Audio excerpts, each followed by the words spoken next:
Hi everyone, my name is Junon. I have a health science background. I'm an author and the creator of Truth and Empathy Questionnaire. In this video, we're going to be exploring the concepts of masculine and feminine energy when it comes to politics. There was a very controversial election in the US recently, so it was last week, and I think that so many people, I think most of the people were probably watching the results and they were on the edge. So it was, like cliffhanger. I'm not into politics, but I had to watch myself. And obviously, we saw Donald Trump, who was representing the Republicans, and he's running mate, Vice President Mike Pence, and the other person who was, a contender for the becoming president was obviously Joe Biden, and his running mate was Kamala Harris. So it was interesting to actually see the dynamic between these two people. So I find that there seems to be a closer relationship or like a personal relation between Joe Biden and Kamala Harris. And if we look at the Democrats, because that's who they were representing, is that again it has to do with being inclusive and embracing differences and be able to bring people together. So they really represent the energy of the optimist.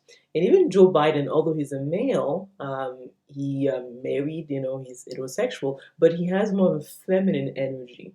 And interestingly, Kamala Harris, who's a woman, comes across more as a masculine energy. So it's kind of interesting to see that we make assumption as a man supposed to act a certain way and necessarily will have a masculine way of behaving. But no, you see that in Joe Biden, more of a compassionate, wanting to build bridges, wanting to compromise. And when I look at Kamala Harris, I see more of the sort of logic.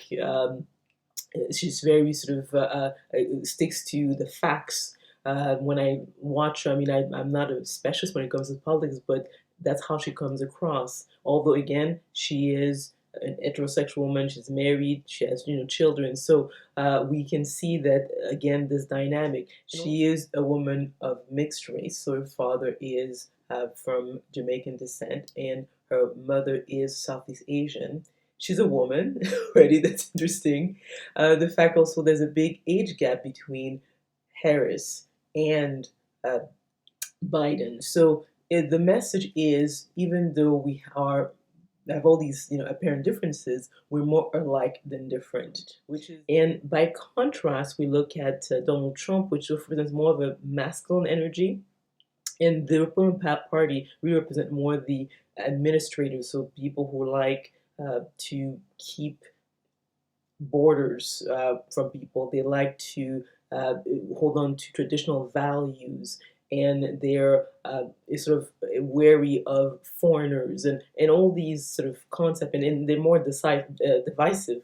But the other aspect also I want to say is that having a masculine energy doesn't mean that people would act that way. So I think that Donald Trump represents more the more negative aspect. So it's an unhealthy way of representing the masculine energy versus someone who, when it comes to masculine energy, has to do with action and logic, but doesn't mean that it's necessarily destructive or will bring more issues. It's depending, if you have that right balance, and it's also if you are healthy as well, and you're someone who wants to be able to bring something positive to the world. So even when you look at his running Mike Pence, I mean, for him to have chosen this person means that they probably agree on many of these issues. So I don't find that Mike Pence doesn't have the feminine energy. He also has this masculine energy about him, and so when you have two masculine